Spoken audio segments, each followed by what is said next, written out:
We're back here on SportsLine on News Channel 5+. Pleased to have you with us, and of course, pleased to be joined by our good buddy from Outkick360, our Titans and NFL analyst, Jonathan Hutton, hanging with us from his home studio in Murfreesboro. Jay Hutt, can't thank you enough for doing this tonight. You're a real trooper, my man.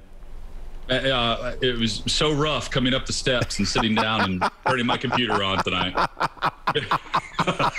The sacrifices you made. To do this. The sacrifices you made for us.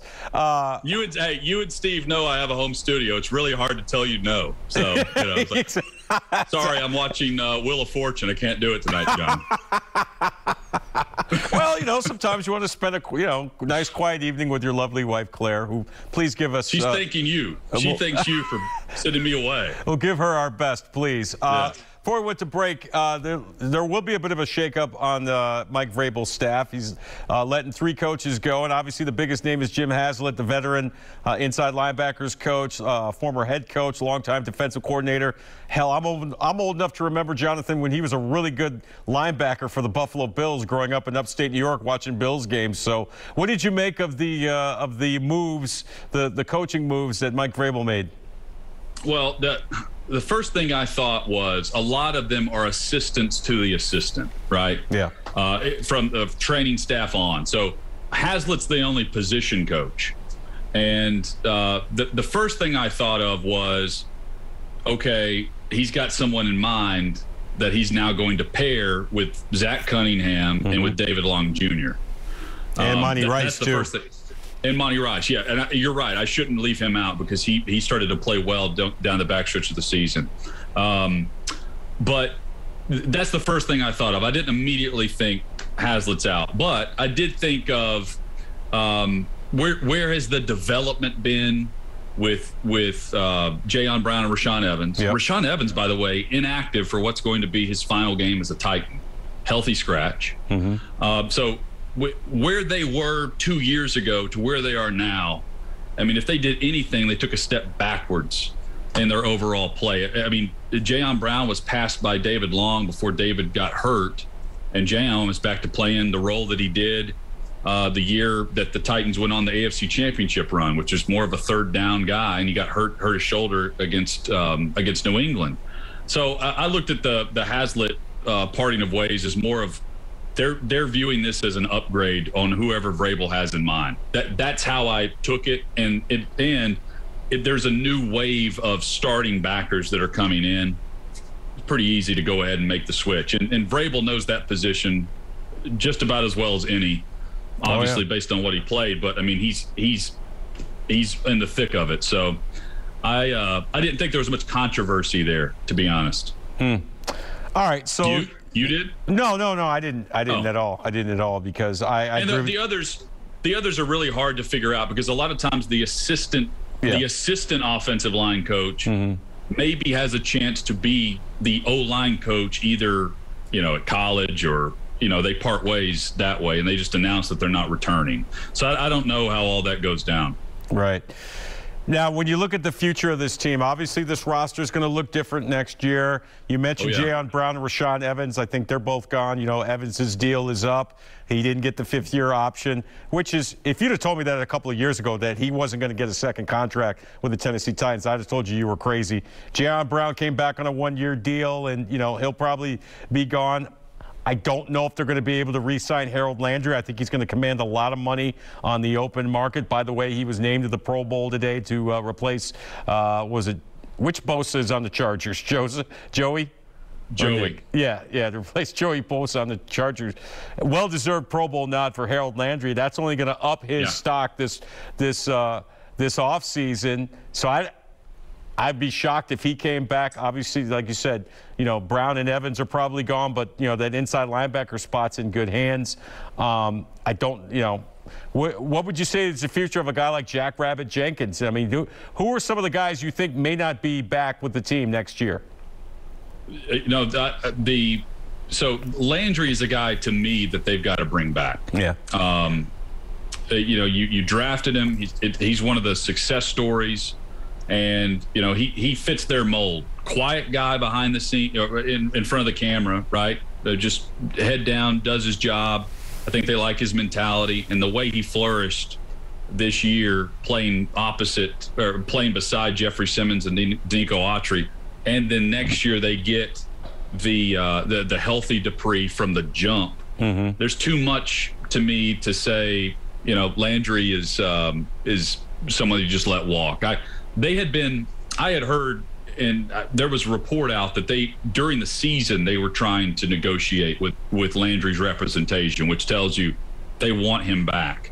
Now they get Rashad Weaver back as well. That's right. You know, we saw some nice things from him in training camp, and then he got hurt right out of the jump, right out of the chute. Was it Seattle where he got hurt? Maybe in Arizona.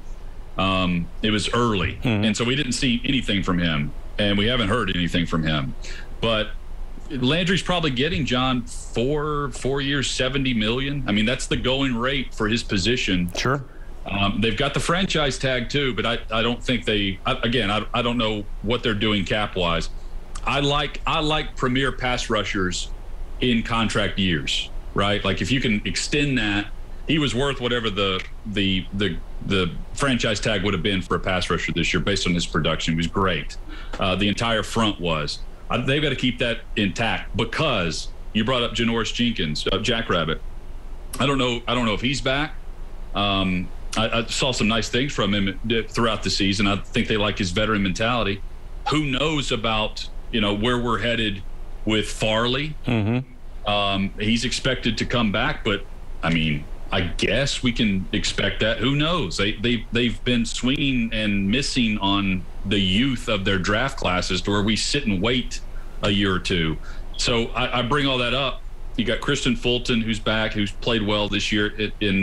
They've got some depth at the position. But, John, without the pass rush, they've got to be excellent on the back end. And I think you got to keep the front together in order to, you know, go through a little bumps and bruises along the way in the secondary. I think you start up front and then you work your way to the secondary in free agency. Offense is more confusing to me because I think they do need Ben Jones back. Yeah.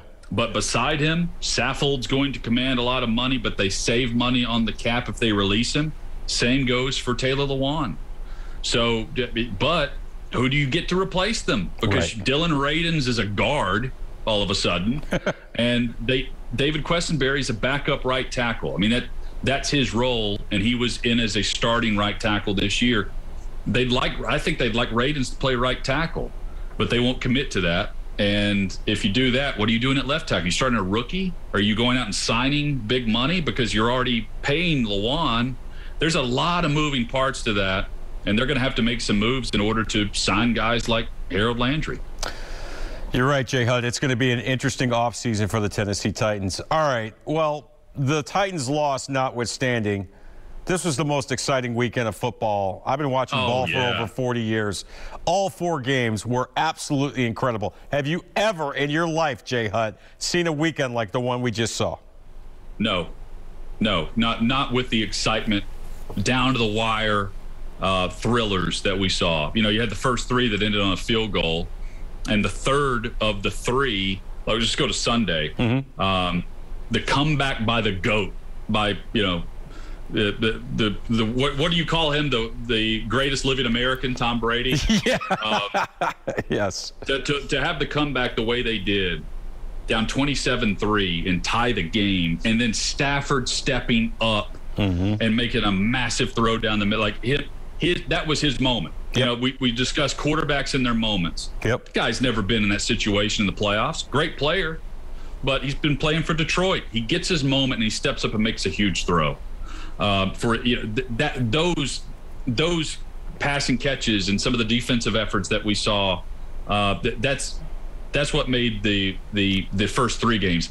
And then look, Sunday night with Mahomes and Allen, that alone could be like, that alone is a memorable playoff moment. And you stacked it together with the other 3 games that ended on a field goal. It's pretty special. It was cool. And it didn't matter who. By the way, the Bills would have won that game, John, had they won the toss. Like that's how great the game was. Allen would have scored just like Mahomes did. Are you a change the overtime rules guy, Jonathan? I'm not. There's 2 things I hate. about the overtime rules. Well, really 3 things. They reduced it to 10 minutes, which I don't understand. Play 15. If you're going to have a tie, play 15. Don't have 10, because if you can have one long drive, it ends in a punt or a field goal. The other team gets the ball, and if you don't go get a field goal, you're ending in, or if you do kick a field goal at the end, chances are the game's going to end in a tie. Right. I don't like ties, period. Have a winner and a loser, no ties. But I don't mind the structure of overtime if you score, but I want both teams to be able to have the opportunity to possess the football, unless you turn the football over and then the other team goes and scores on the first possession on what would be the second option. So I wanted, the fan in me wanted Josh Allen to possess the football as he sat over there, knowing that he had just gone back and forth with Mahomes in a game of ping pong. Make it take it outside on the hoop. Right. And the only difference in that rivalry and in that battle was a 50% chance of heads or tails. I don't like that. I want something better than that for the opportunity to move on to the AFC Championship game. Other than that, I'm fine with it. I like the field goal. The other team gets the ball. After the first possession, though, next score wins. Totally cool with that. Mm-hmm. But it needs to be both offenses, especially with the way the league is built now. Mm-hmm. It is built with an offensive focus. It's very hard to define what great defense is anymore. And with that in mind, I can't expect the defense to stop the other team from scoring, because the league has rules that have set up in place for more scores, not less. So, I understand those that say health and safety and all this. It's not about that. It's about, great networks like CBS getting to 60 minutes on time. That's what this is about. That's right. It's not about the health and safety and the welfare of players. Yeah, you're no doubt about it. All right, one more break. Actually, a couple more breaks. We're going to come back and talk with Jay Hutt about who he thinks will win on Championship Sunday. We'll get his thoughts on that and maybe some other stuff as well, time permitting. It's an evening with Jonathan Hutton. Stay with us on SportsLine.